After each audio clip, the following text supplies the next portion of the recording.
So, guys, it's David here, and it's currently day 363. I know that I have been mislabeling the days recently on my videos, and that is just a stupid blunder. But it is 363, one more day from 1 year on making YouTube videos consistently. Well, almost consistently.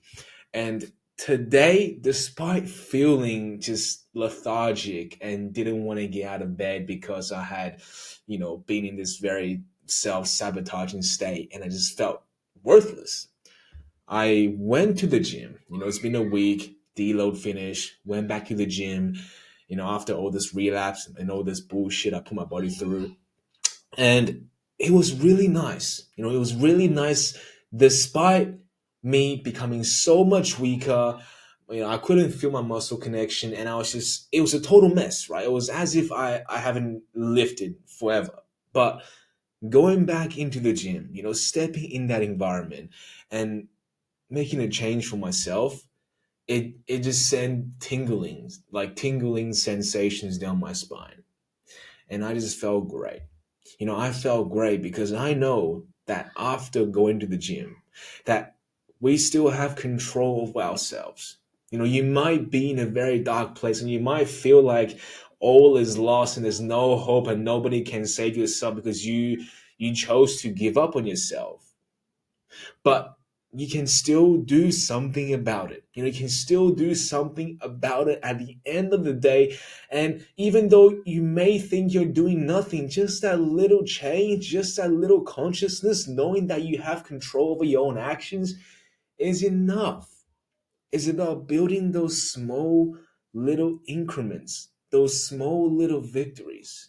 It might not be something significant, right? You may not have won the world. You may have not achieved your goals overnight, but just doing something right, doing something that you said you were going to do and keeping up with your word is the first step to build your broken self confidence. Because at this point, I thought I had lost all hope.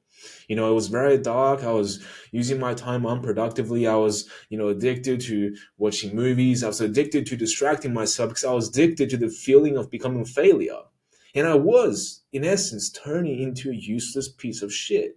Living every single day as if like my life has no meaning, like no purpose. But yet deep down inside, I have this drive, this ambition to achieve something, but I am lazy.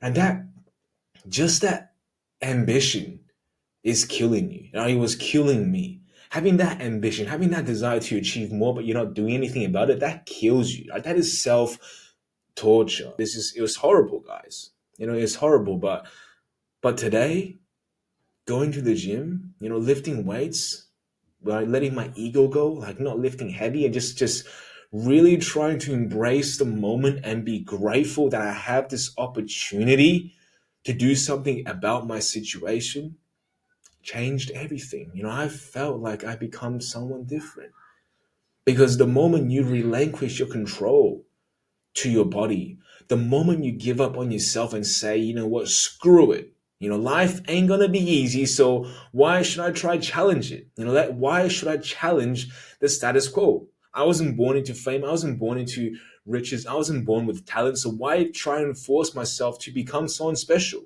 Now, the moment you accept the way you were born, the way you were shaped, the way your environment has conditioned you, that is the moment you're going to live a life of torture.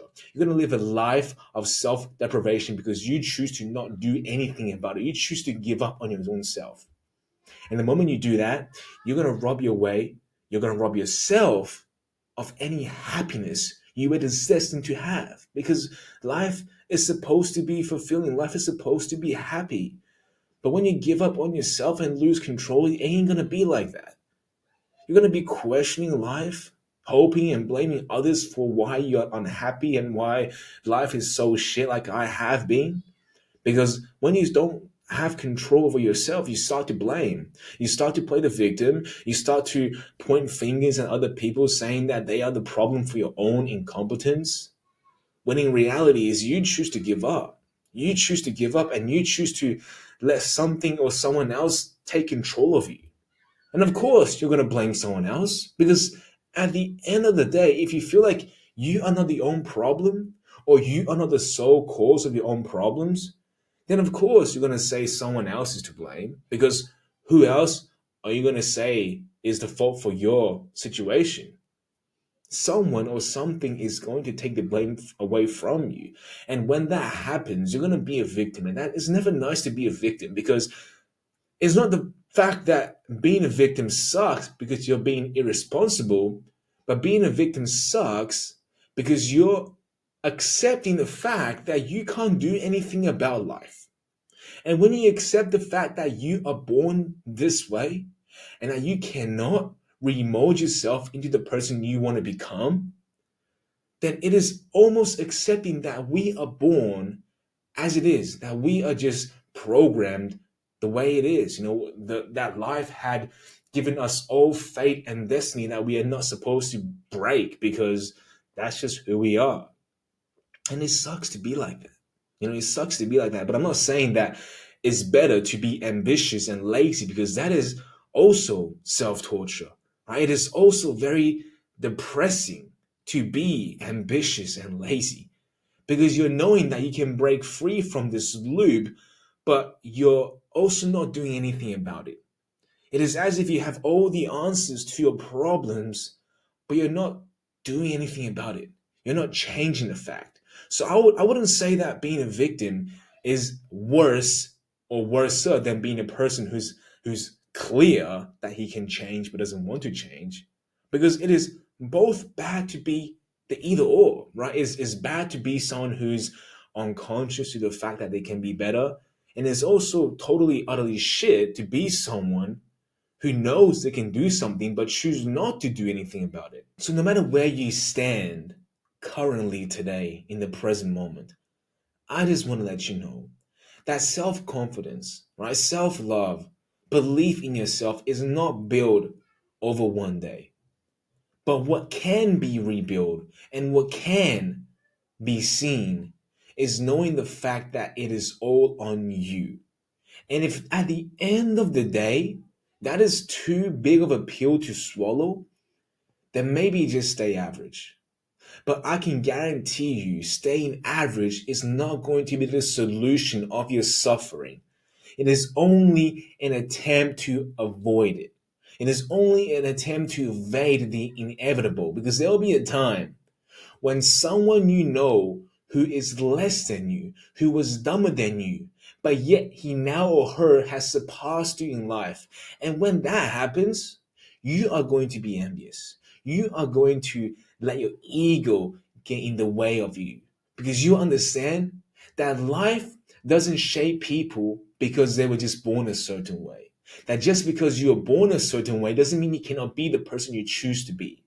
So merely accepting the fact that life, it is just going to be the way it is, ain't gonna solve how life sucks in the moment. The only way to overcome your own troubles and your own frustrations in the present moment is to understand that you have to do something about it.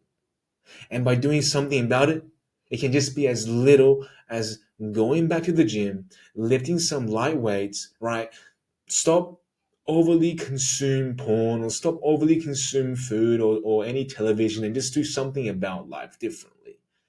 And the moment you do something with control, and hey, even if you just, say, I'm gonna, watch a movie today, or I'm gonna eat a little bit more food today. If you're conscious about that, then fine, right? That's your control. You're still having control over it. But don't do anything stupidly and without conscious, right? Don't let your conscious fade.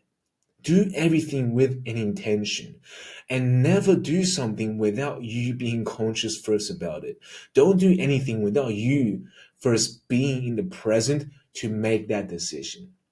We have to train our mind to be in the present. We have to train our mind always to think consciously, no matter if we're making good or bad decisions. Because at least that way, we won't feel as guilty or shameful for the things we have done. Because we know at the end of the day, if we have control over this, no matter if we make a bad choice or a good choice, then certainly we have control to start making those choices. But the moment you allow your subconscious to take over your mind and make those bad decisions, then life starts to feel like it is slowly slipping away, that you no longer have control of what it has always been yours to guide. But with that being said, guys, I hope you guys had an amazing day, and I do hope you guys had learned something from this. But if not, like always, I will truly be here for you guys tomorrow. But until then, good night.